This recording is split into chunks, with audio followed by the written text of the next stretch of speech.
ہمارے عقیدے صحیح ہوں، ہمارے عقیدے صحیح ہوں۔ اگر عقیدہ صحیح نہیں ہے تو چاہے ہماری کتنی بھی عبادت ہو، رات دن کی عبادت، ریاضت، تلاوت، ذکر، یہ سب کی سب منہ پر پھینک کر ماری جائیں گے، اللہ کے بارگاہ میں قبول نہیں ہے۔ مثال کے طور پر اس شان پہ امت ہوئی قربان محمد، ہم ختم نبوت کی حفاظت کے امی ہیں، ہم زندہ و بیدار ہیں مردہ نہیں۔ عام طور سے ایک عقیدہ لوگوں کے اندر مشہور ہے، لوگ بولتے رہتے ہیں۔ میں بھی آپ سے سوال کرتا ہوں کہ حضرت عیسیٰ علیہ السلام آخری زمانے کے اندر دنیا میں تشریف لانے والے ہی کہ نہیں؟ یہ عقیدے کی بات ہے، کیا ماننا؟ عقیدے کی بات ہے۔ حضرت عیسیٰ علیہ السلام تشریف لانے والے ہیں آخری زمانے کے اندر، اور آپ دجال کو قتل کریں گے، لیکن وہ امتی بن کر آئیں گے یا نبی بن کر آئیں گے؟ بولو، جواب دو، کیا بن کر آئیں گے؟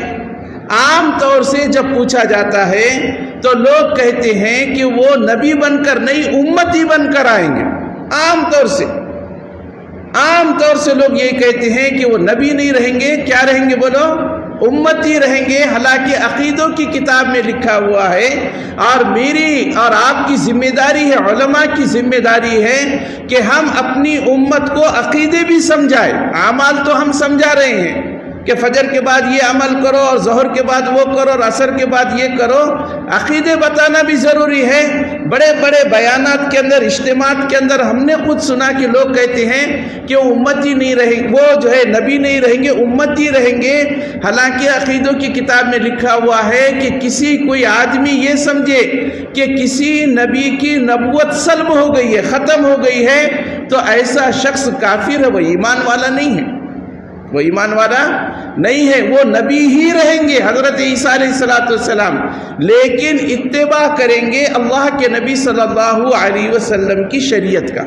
کیا کریں گے؟ بولو، وہ نبی رہیں گے لیکن اتباع کریں گے اللہ کے نبی صلی اللہ علیہ وسلم کی شریعت کا۔ یہ عقیدوں کی اصلاح اور عقیدوں کے بارے میں بتانا اور اس سے واقفیت حاصل کرنا یہ بہت ضروری ہے، ورنہ جو ہے آدمی کا کوئی عمل، اب یہاں تک کہ جو ہے آدمی کتنا بھی عمل کر لے، جیسا کہ میں نے خوارج کے بارے میں آپ کو بتایا کہ کیسے عبادت کرنے والے تھے، وہ کیسے قرآن کی تلاوت کرنے والے تھے، لیکن ان کے عقیدے خراب ہو گئے۔ اللہ تبارک تعالیٰ کے یہاں ان کا کوئی عمل قابل قبول نہیں رہے گا۔